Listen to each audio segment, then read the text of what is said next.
सबसे पहले तो आप सबका स्वागत है मुख्यमंत्री जी की और हमारी इस प्रेस कॉन्फ्रेंस में। नए साल की भी बहुत बहुत शुभकामनाएं।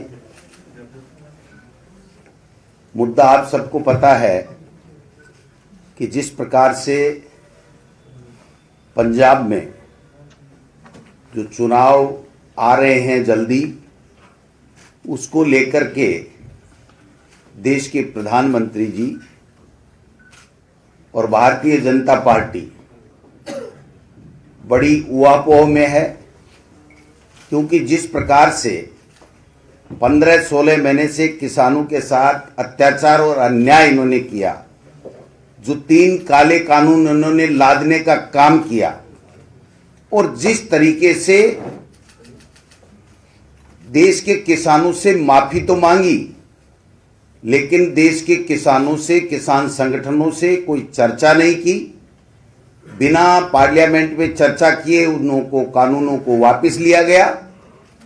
और अब जब किसानों से जो वादे किए गए थे या किसानों की जो आत्महत्याएं हुई हैं या जो मौतें हुई हैं इस दौरान, उन सब पे कोई चर्चा नहीं करके देश के प्रधानमंत्री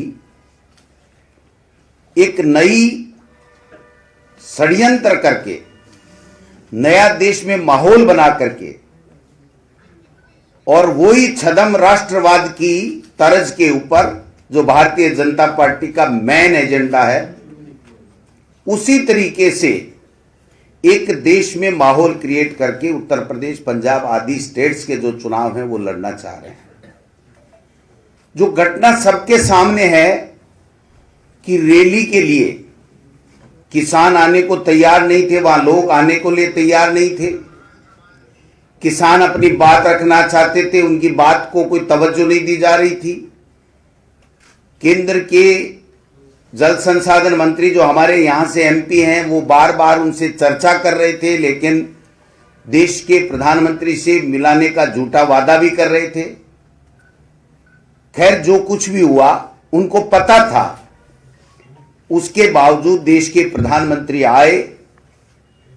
जो उनका रूट चार्ट था, जिस प्रकार से उनको आना था, जो उनकी सुरक्षा की जिम्मेदारियां हैं, वो तमाम अमित शाह जी के अधीन आने वाली तमाम उन केंद्रीय एजेंसियों की जिम्मेदारी थी। प्रोटोकॉल का बाकायदा निर्वहन किया गया स्टेट गवर्नमेंट की तरफ से। बाकायदा कैबिनेट मंत्री गए, मुख्यमंत्री ने उनको कहा कि ऐसी स्थिति है कोरोना की, मेरे साथ वाले पॉजिटिव हैं, मैं आऊं या नहीं आऊं, आप बता दीजिए, जो आप कहेंगे वो कर लेंगे। देश के प्रधानमंत्री का सवाल है। उन्होंने कहा नहीं, आपको आने की जरूरत नहीं, आप वर्चुअल जुड़ जाइए। उसके बाद में अचानक रूट बदला गया। रूट बदलने की कोई सूचना समय पर वहां की स्टेट को दी नहीं गई। और एक और बात जो इसके आगे मैं कहना चाहता हूं कि किसी ने प्रधानमंत्री के ऊपर कोई हमला नहीं किया। प्रधानमंत्री का काफिला और जो किसान बैठे थे पहले से, उनके काफिले में काफी दूरी से पहले उनका काफिला रोक दिया गया। और रोकने के बाद में जब उनको सूचना मिली कि वहां पर कोई भीड़ नहीं आई है, वहां पर जितने बुलाए उसके 1% लोग भी आए नहीं हैं, तो एक ड्रामा सोची समझी साजिश के तहत किया गया कि देश के प्रधानमंत्री जी की सुरक्षा में स्टेट गवर्नमेंट की तरफ से चूक की गई है।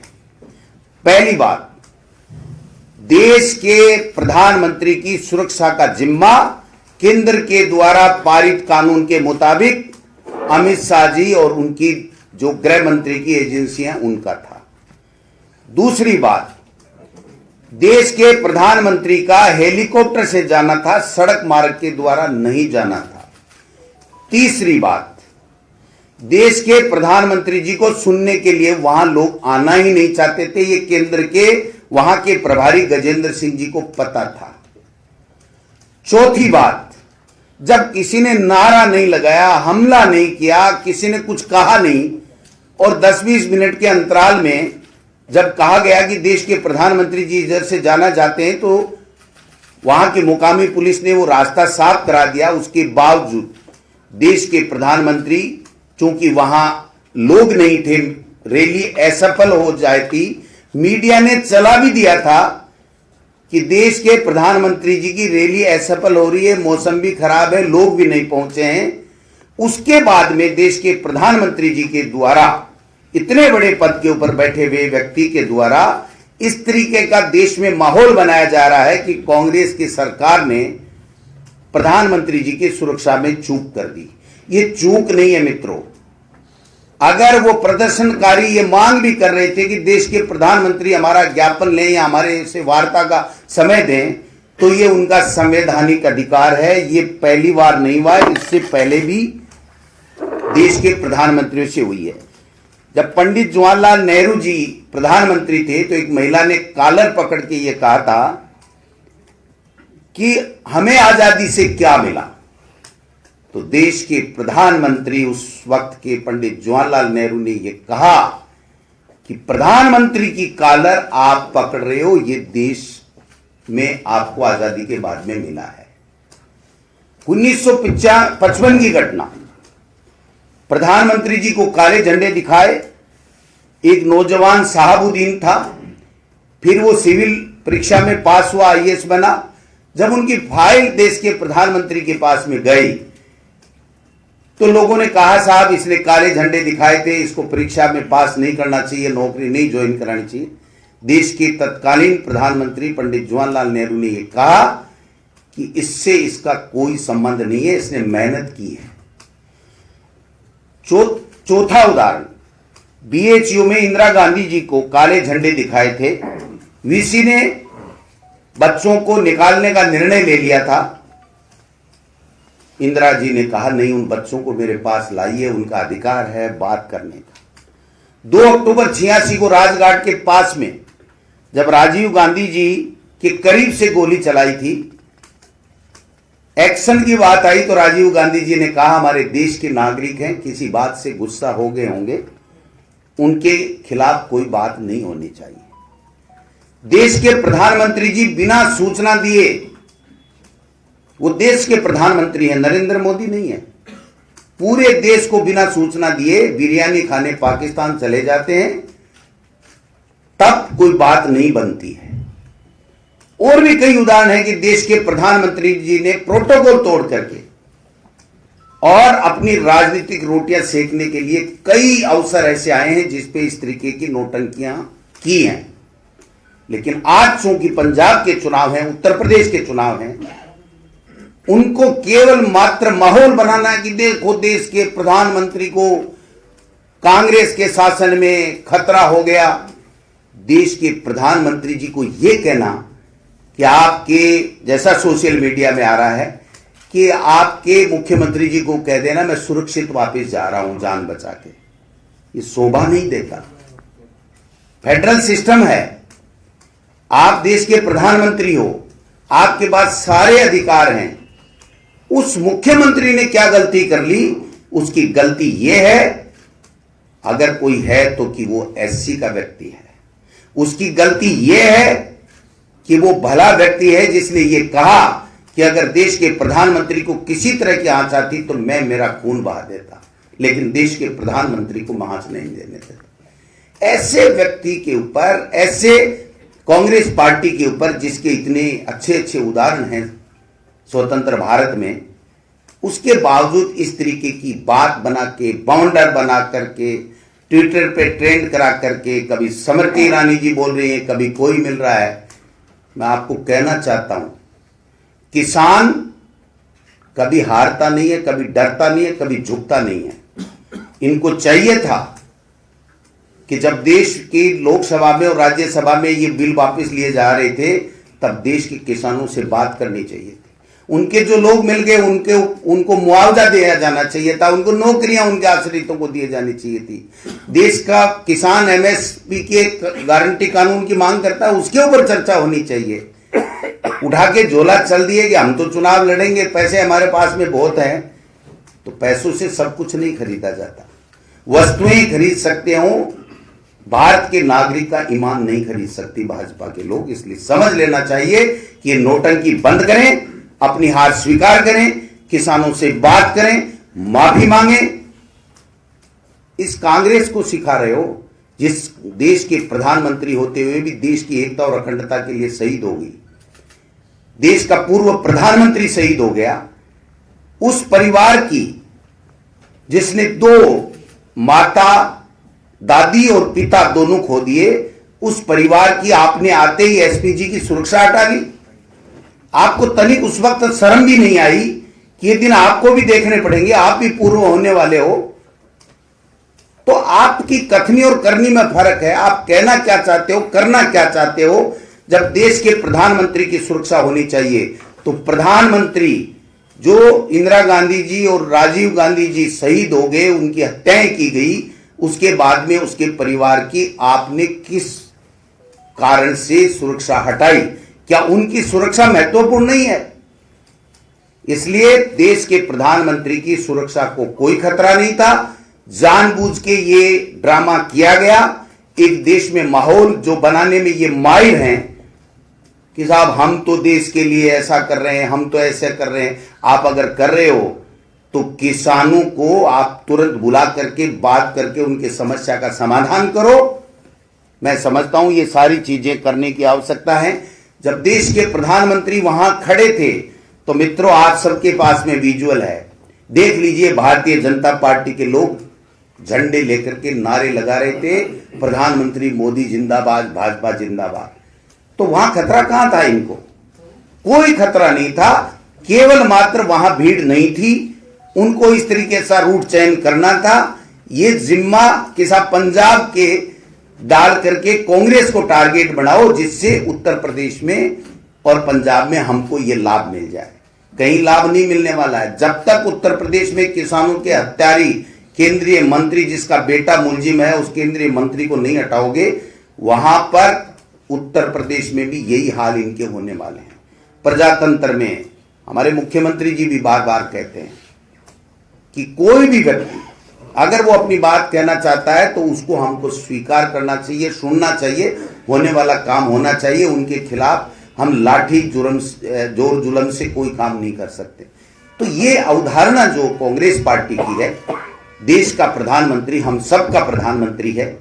हम कतई नहीं चाहते, कोई देश का नागरिक नहीं चाहता कि हमारे प्रधानमंत्री को कहीं कोई दिक्कत हो, कोई खतरा हो, उसके मान सम्मान, उसके स्वाभिमान में कोई ठेस पहुंचे, क्योंकि वो देश का प्रधानमंत्री है। नरेंद्र मोदी अकेला व्यक्ति नहीं है। ये हम कांग्रेस के लोग भली भांति जानते हैं। और जब हमारा समय था, हम देश के प्रधानमंत्री थे, कांग्रेस के महान नेता, तब बीजेपी वालों को दूसरे विदेशों में भेजते थे कि आप हमारे देश की बात रखिए। सुषमा स्वराज जी इसका प्रत्यक्ष उदाहरण है, आप सबने देखा होगा। अटल बिहारी जी इसके उदाहरण है, आपने सबने देखा होगा। और इनके कांग्रेस को साफ कर दो, खत्म कर दो। कांग्रेस के नेताओं पे सीबीआई, ईडी, पीडी सब छापे डाल दो। अब यूपी में चुनाव है तो समाजवादी के खिलाफ छापे डाल दो। ये क्या चल रहा है देश में? नोटंकी चल रही है। मैं थोड़ा लंबा बोल गया, इसके लिए तो माफी चाहता हूं, लेकिन माननीय मुख्यमंत्री जी की थोड़ी तबीयत नासाज है, फिर भी ये अपनी बात रखने के लिए आज आए हैं। तो मैं चाहूँगा कि हमारे मुख्यमंत्री अशोक गहलोत साहब अपनी बात रखेंगे। मैं सेंटर कर दूंगा। धन्यवाद माननीय मुख्यमंत्री जी।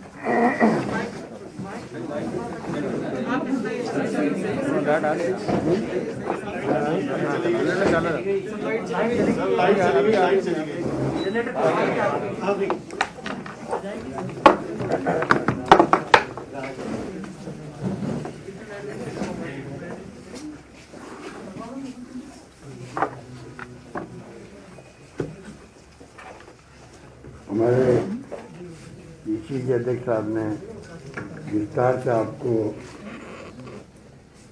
अपनी बात रखी और मैं समझता हूँ कि जिस प्रकार से माहौल बना है कल से वो दुर्भाग्यपूर्ण है।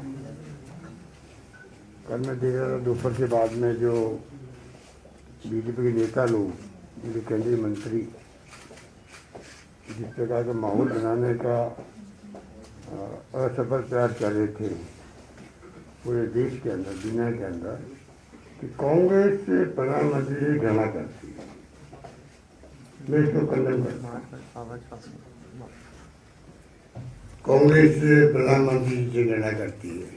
क्या तुक था? प्रधानमंत्री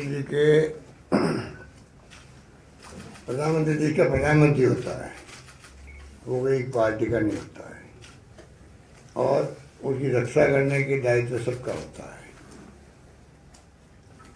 मैं समझता हूँ जिस रूप में माहौल बनाने का षड्यंत्र किया गया उसको समझने की आवश्यकता न रहते कि आपको कोई बात बता रहे थे कि आप ऐसे वक्त में भी राजनीति करो, ये अनफॉर्चुनेट है। और कांग्रेस से ज़्यादा कौन समझ सकता है कि प्रधानमंत्री को खतरे कैसे होते हैं। इंदिरा गांधी जी की जान आपके हमारे देश से चली गई, खालिस्तान ने बनने दिया उन्होंने। राजीव गांधी चले गए। छत्तीसगढ़ के अंदर, पंजाब के अंदर, पंजाब के मुख्यमंत्री थे बेन सिंह जी, सरदार बेन सिंह जी, उनकी हत्या कर दी गई। छत्तीसगढ़ में विजय शुक्ला जी, महेंद्र कर्मा जी जो वहाँ विपक्षी नेता थे, वहाँ के पीसीसी प्रेसिडेंट थे पटेल साहब, वो सब मारे गए। 22 लोग मारे गए एक साल के अंदर। तो कांग्रेस के तो आज़ादी के पहले से ही जो गांधी जी ने हमें सिखाया है, वही संस्कार, वही संस्कृति, वही परंपरा, वही अहिंसा को आत्मसात करके चलते हैं। और 70 साल में देश को चलाया है, जान की परवाह नहीं करी कांग्रेस ने। इस प्रकार झूठा आरोप नहीं लगाया किसी पे।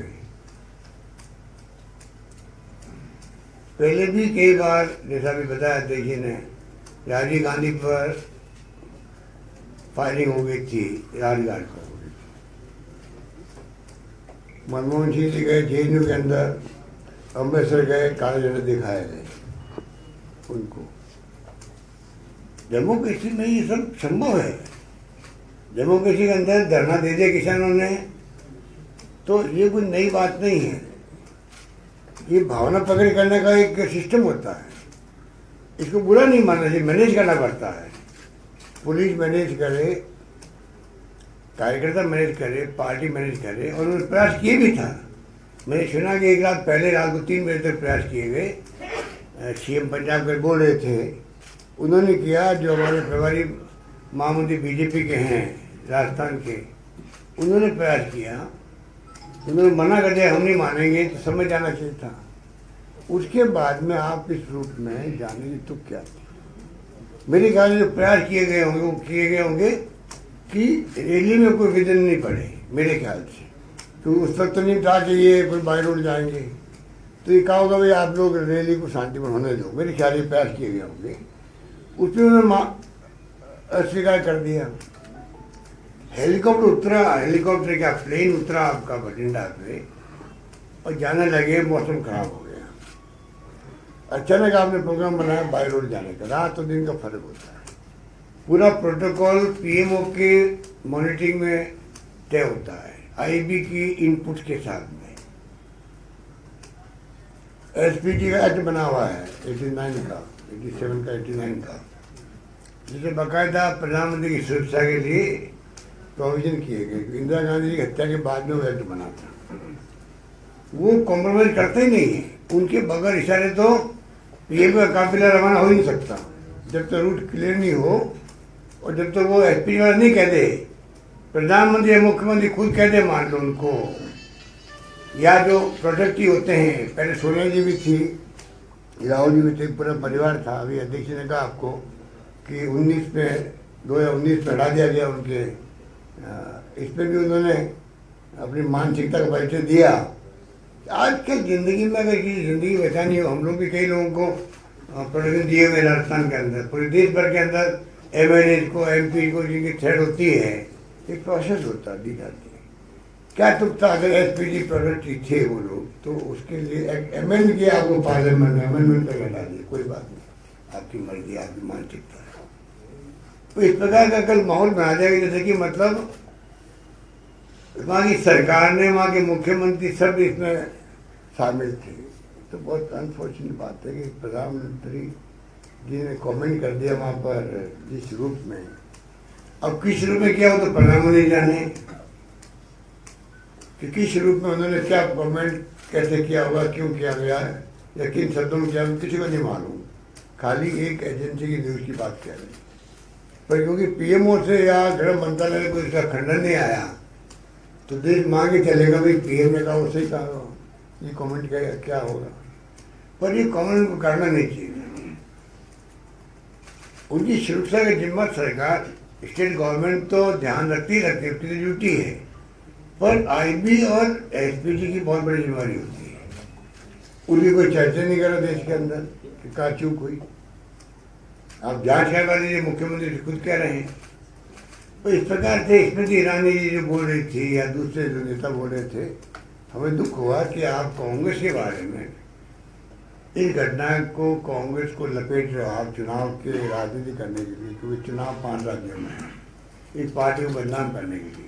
कांग्रेस के संस्कार, कांग्रेस के लोग सुनते थे कि हमारे तो ब्लड के अंदर भी अहिंसा की भावना है, और आपके RSS और BJP ब्लड के अंदर हिंसा की भावना है। पूरा देश दुनिया जानती है, आपकी सोच में हिंसा है, आपके कर्मों में हिंसा है,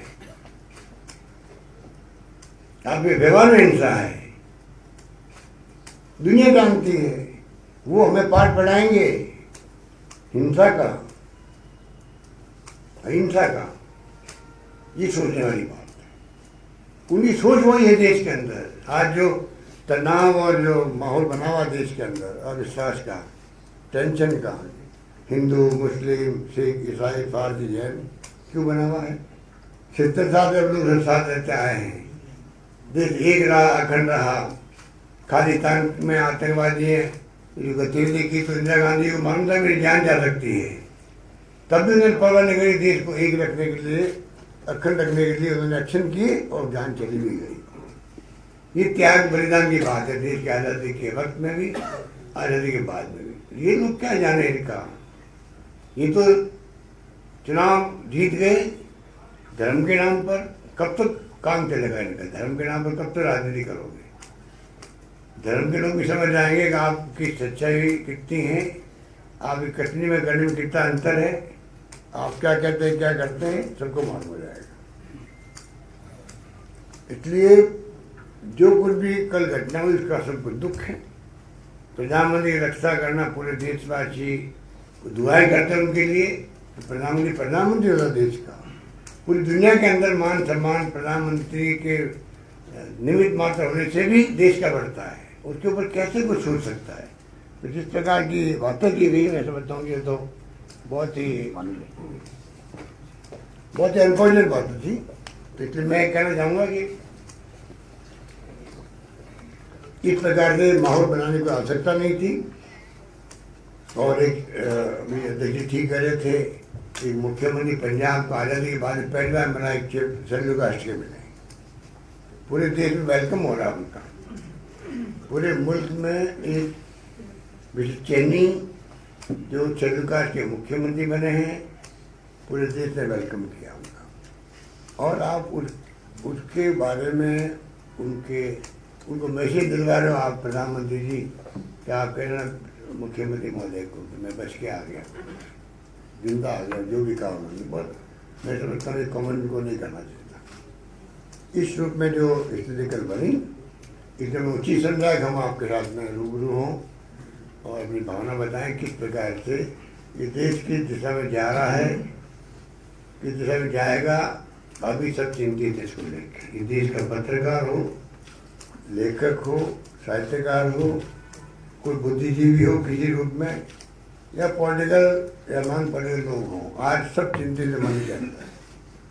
पर जो माहौल है वो सबके सामने है, और मैं समझता हूँ कि ऐसे वक्त में हम सबको परिचय देना पड़ेगा बहुत सोच समझ करके कि किस रूप में हम लोग क्या चाहते हैं देश के लिए। क्योंकि अभी जो एजेंसियाँ जिस प्रकार दबाव में हैं, जुडिशरी जिस पे लोग फेल करते हैं, जुडिशरी में जाएंगे न्याय मिल जाएगा, उसके दरबारे बंद हो रहे हैं। और बाकी IB, CBI, ED तो आप देख रहे हो क्या कर रहे हैं।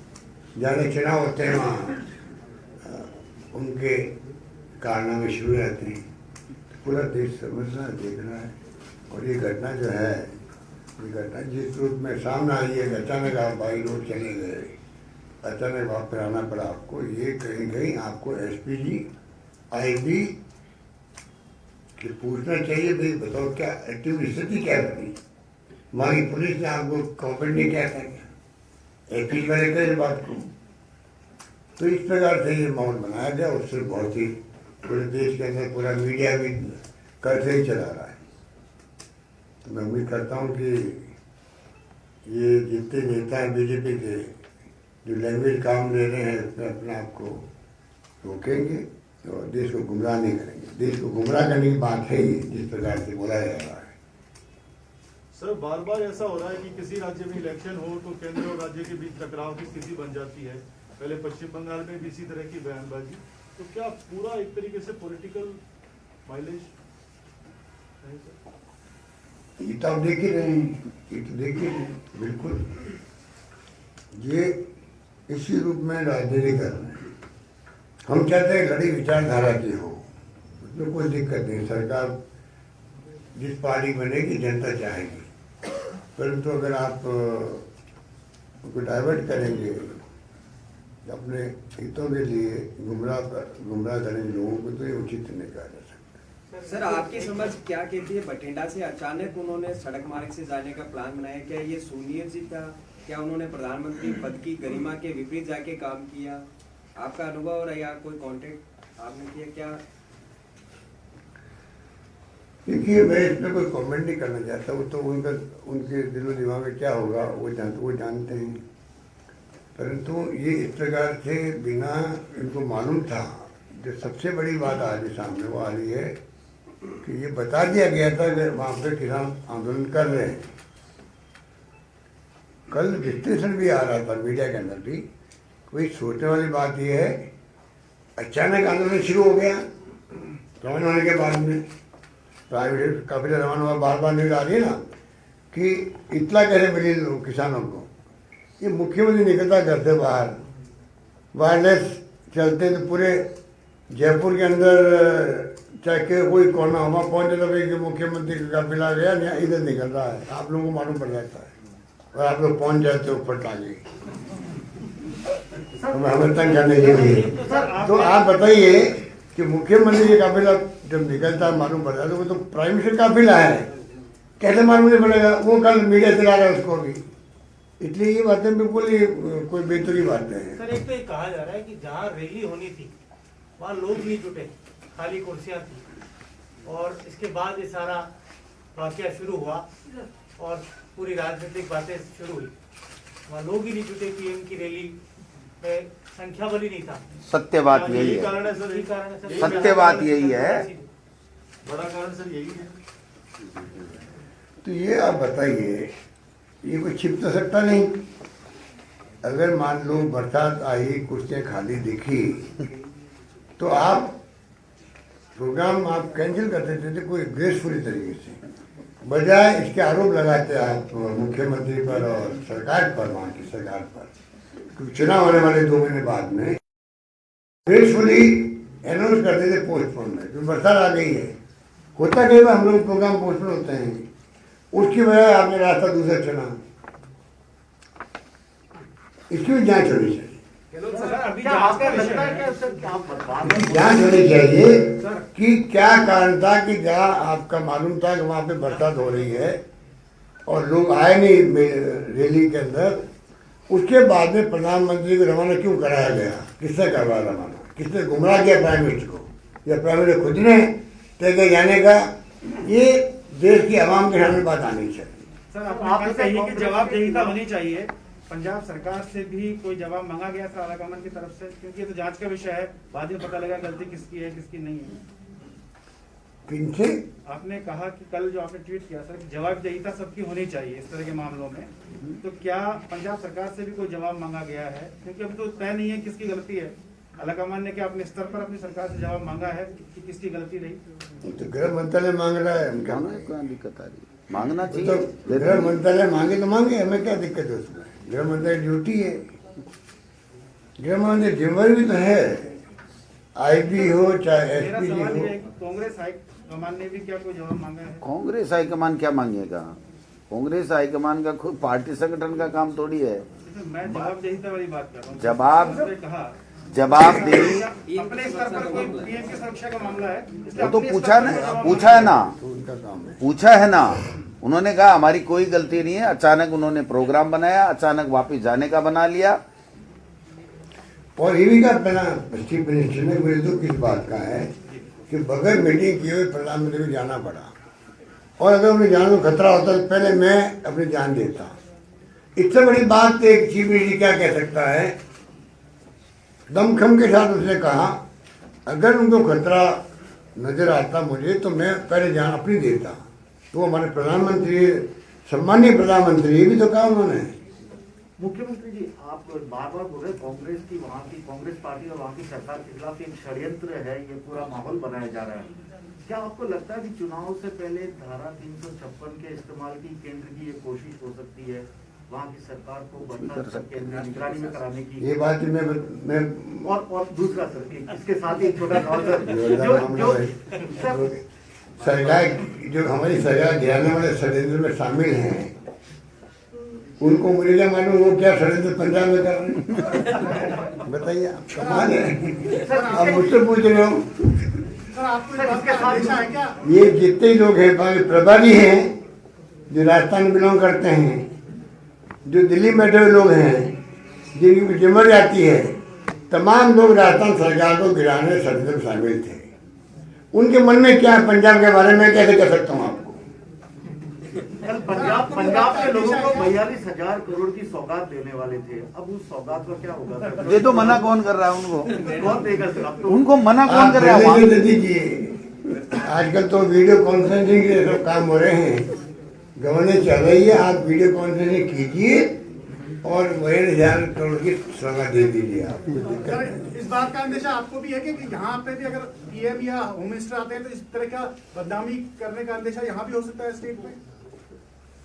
किसके बदनामी? जो पंजाब की घटना हुई जिस तरह से, चलो सरकार को भाई जहां जहां चुनाव आएंगे ये इसी तरह के प्रोपोगेंडा लाएंगे, ये क्लियर है, इनके एजेंडे में है। वो तो अमित शाह कह गए 23 कोई से पहले एहतियातन उपाय आप करेंगे या कह गए। बड़ी कृपा बड़ी कृपा की हमारे। सर एक सवाल इससे हटके है। कोरोना को लेकर आप लगातार लोगों के बीच में अवेयरनेस की बात कर रहे हैं, लगातार वीसी भी चल रही है, लेकिन अभी भी लोग जो है प्रोटोकॉल की पालना नहीं कर रहे, भीड़ भाड़ हो रही है, तो क्या कुछ सख्ताई के कदम उठाने की जरूरत देखिए, जब आप लोग भी नहीं कर रहे मैं किसको कहूँ? आप लोग भी नहीं कर रहे हो, मैंने आते ही इंटरव्यू कह दिया कि देखिए हमारे मित्र लोग जो है वो खुद ही प्रोटोकॉल की पालना नहीं कर रहे। ये मैं आगे कहने वाले था आपको कि प्लीज प्लीज प्लीज इसको गंभीरता से लें, आप सब लोग पालना करें और पालना करवाने में सहयोग करें और माहौल बनाने में आपकी भागीदारी हो। सर पहले भी जो है आप बोल रहे हैं, पहले भी ऐसी घटना हुई है जिसके अंदर प्रधानमंत्री की सुरक्षा के अंदर चूक गई है, तो पहले और अब के अंदर कोई सुरक्षा के अंदर कोई बदलाव नहीं है? चूक की बात नहीं है मित्र, बात यह है कि विरोध प्रदर्शन करते रहे हैं, चाहे देश का प्रधानमंत्री हो, चाहे मुख्यमंत्री हो, चाहे कोई जननेता हो, उसको बात सुननी पड़ती है और ये संवैधानिक अधिकार है लोगों को कि अपनी बात करें। वो अगर अपनी बात प्रधानमंत्री जी को कहना चाहते थे तो उनको समय देना चाहिए था। ये नौबत ही नहीं आती इकट्ठे होने की। अगर वो ये कह देते कि हाँ हम मिल लेंगे आपसे, आप समझ सकते हो ना, उनकी सुरक्षा के चूक में कोई चूक नहीं है। जी आप जस्टिफाई कर रहे हो सर, एक फ्लाईओवर पे गाड़ी लगा के जो रोकना ठीक है, प्रधानमंत्री किसको रोका? प्रधानमंत्री के कानून नहीं, प्रधानमंत्री को किसने कहा था इस रास्ते जाओ? क्या पंजाब गवर्नमेंट ने लिख के दिया था कि ये रास्ता क्लियर, आप चले जाइए? आप हमसे सवाल पूछ रहे हैं, आप उनसे पूछिए कि देश के गृह मंत्री की जिम्मेदारी थी, आईबी की जिम्मेदारी थी, एसपीजी की जिम्मेदारी थी, उनको वहां के डीजीपी के द्वारा लिखा हुआ था क्या कि ये बिल्कुल क्लियर, आप जाइए इधर से, आपको कोई रोकने वाला नहीं है? उसके बाद में अगर कोई बात आती तो बात आती है, आप समझिए बात को। सर, सीएम साहब, एक कोविड को लेकर लोगों में काफी पैनिक है, लॉकडाउन को लेकर कोई स्थिति क्लियर करें, सवाल पूछे कि लॉकडाउन लग सकता है फरवरी तक। लॉकडाउन की कोई विचार नहीं लॉकडाउन लगाने का। हम चाहते हैं कि लोग प्रोटोकॉल का पालन करें, जनहित के अंदर है, वो डिस्टेंस मेंटेन करे, सैनिटाइज करे हाथों को, मास्क लगाए और वैक्सीन लगाए। ये बहुत आवश्यक है और वैक्सीन ने बचाव किया। अभी जो आप देख रहे हो कि जो लोग आ रहे हैं, भर्ती भी हो रहे हैं कुछ लोग, पर वो सीरियस एक भी नहीं है, इक्का दुक्का छोड़ के, इसलिए कि अमूमन सबके वैक्सीन लगी हुई है, वो आ गई। तो अब बहुत बड़ा फर्क है, जहाँ वैक्सीन लग गई देश के अंदर, उन मुल्कों के अंदर जब ओमिक्रॉन भी आ रहा है, डेल्टा भी है, पर वो पहले जो हाहाकार मचा था ऑक्सीजन का और इसका दवाइयों का, वो नहीं बच रहा है, इसलिए कि वो स्थिति नहीं बन रही है। सवाल इस बात का है कि एक्सपर्ट कह रहे हैं कि जब तेजी से फैलता है, जो ओमिक्रॉन फैल रहा है, तेजी से फैलता है तो फिर इसमें कई म्यूटेंट बन जाते हैं, नया वेरिएंट बन जाता है, वो खतरनाक हो सकता है, जैसे कि डेल्टा हुआ था। डेल्टा जब वेरिएंट के रूप में आया होगा, जो पहली फेज में आया था, फर्स्ट लेयर में, उस वक्त में जो वेरिएंट था वो इतना तेजी से फैला देश के अंदर कि वो कन्वर्ट हो गया डेल्टा का। इसलिए अचानक ही ऑक्सीजन की और उसकी वेंटिलेटर की आवश्यकता पड़ गई थी। ये आज भी चिंता है, इसलिए आज इतना लोगों को हम लोग बराबर लगातार मीटिंग कर रहे हैं और कह रहे हैं कि तो मालूम है कि दुनिया में 125 मुल्कों में जा चुका है ओमिक्रॉन और मृत्यु नहीं के बराबर हो रही है। 10-10 लाख लोग आ रहे हैं वहाँ पर अमेरिका के अंदर, 1.5 लाख 2 लाख आ रहे हैं आपके यूके के अंदर, जर्मनी में आ रहे हैं, और कई लोग वहाँ भी जा रहे हैं, 1,500 लोग वहाँ जा रहे हैं वहाँ पर अमेरिका के अंदर। तो ये सब कुछ है, परंतु ये ड्यूटी है हम सब की, हम सब ये ऐसी नौबत क्यों आने दें कि बाद में किसी का तो कुछ नहीं रहेगा। अगर इसने अपना रूप बदल दिया, ओमिक्रॉन ने रूप बदल दिया, मान लीजिए जैसे डेल्टा नया रूप में आया था, उस वक्त क्या होगा, ये चिंता करके हम लोग बार बार एक्सपर्ट की राय लेते हैं, पब्लिक को बताते हैं। सर, एक सवाल था कि कुछ दिन पहले सुप्रीम कोर्ट ने भी टिप्पणी की थी आपकी सरकार के ऊपर कि मृतक हैं, कोविड के मृतक हैं, उनकी मदद आप नहीं कर रहे हैं, उनको पैसा नहीं दे रहे। ये पता नहीं कि मीडिया वाले क्यों इसको उछाल रहे हैं, या तो हमें बता दें तो हम गलती सुधार देंगे, हमें कोई दिक्कत थोड़ी है। जिस राज्य ने सबसे ज़्यादा मदद की हो, जिस राज्य ने सबसे ज़्यादा, बल्कि मृत्यु का भी हमने ऑडिट करवाया हो, तो वो राज्य कैसे गलती कर सकते। नंबर 1, पैकेज हमने दिया है, पूरे विधवाओं को 1 लाख रुपए दिया है, वो 50,000 की बात कर रहे हैं सुप्रीम कोर्ट वाले, और भारत सरकार भी 50,000 पर हेड दो मरने वालों। हमने क्या किया है, 50,000 तो एक विधवा को, और बाद में उसको पेंशन है 1500 रुपये। बच्चा को अनाथ है, अनाथ बच्चा है, तो उसको 1 लाख रुपये पहले, फिर 2,500 रुपये प्रति माह, 2,500 रुपये, 18 लाख होने पर 5 लाख रुपये और देंगे उसको। नंबर 2। नंबर 3, जिनके जो बच्चे माँ है, उनको बच्चों को भी पालनहार योजना का लाभ मिलेगा। पालनहार के अंदर जिसको पूरी के माँ या कुछ नाना नानी दादा दादी पालते हैं उसको, तो उसके जो मंथली खर्चे होते हैं, सालाना खर्चे, सब दे रही सरकार, अच्छी स्कीम है पालनहार की। तो हमारी योजना तो सबसे अच्छी योजना मानता हूँ मैं। तो ये 50,000 की बात छोड़ो, ये तो एक उन्होंने पूरे कंट्री के लिए कर दिया है, तो हम तो उससे आगे बढ़ के कर रहे हैं। अब ये जो बार बार खबर आती है, तो मैंने कह दिया है, आज सुबह जो मैंने न्यूज आई थी, तो मैंने कहा इसकी जांच करवाओ क्या मामला। हम नहीं चाहेंगे कि कोई भी व्यक्ति छूट जाए इससे। आप लोग बताइए मेरे को, पत्रकार भी हो, क्योंकि पहले पत्रकारों को हमने 50 लाख की घोषणा करी थी, मैंने सुना 3-4 पत्रकारों को मिला खाली। अगर वो पत्रकार भी कोई होगा तो उसको भी हम लोग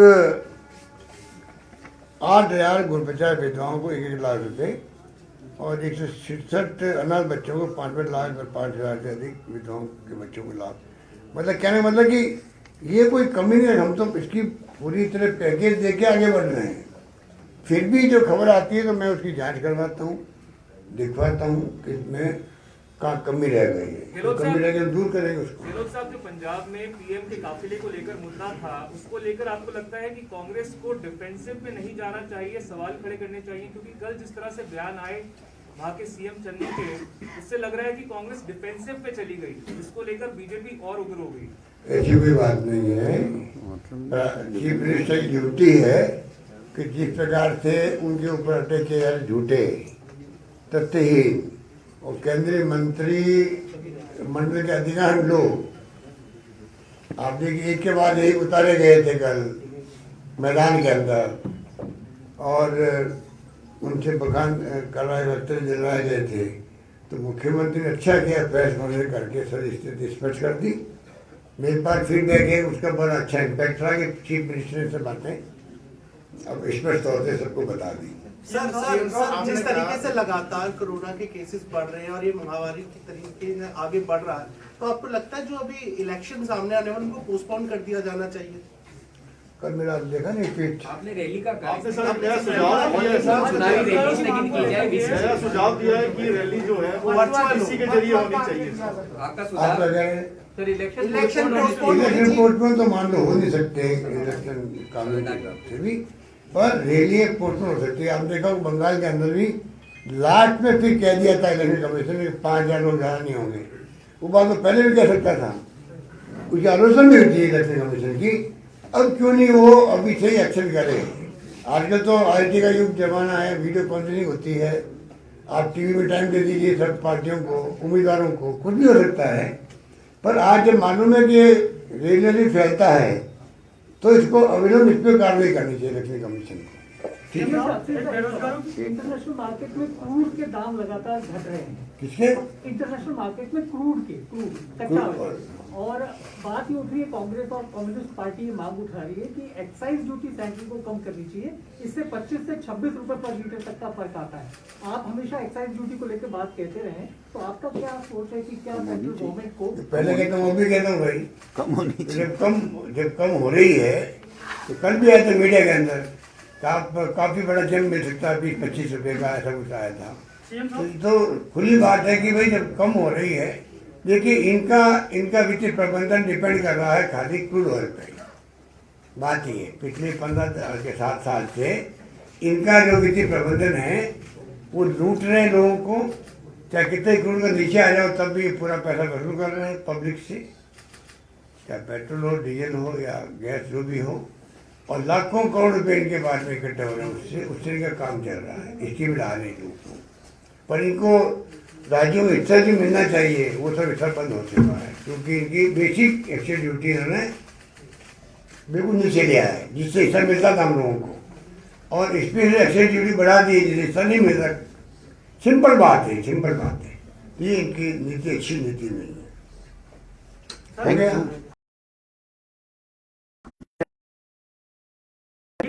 कोई विचार है क्या?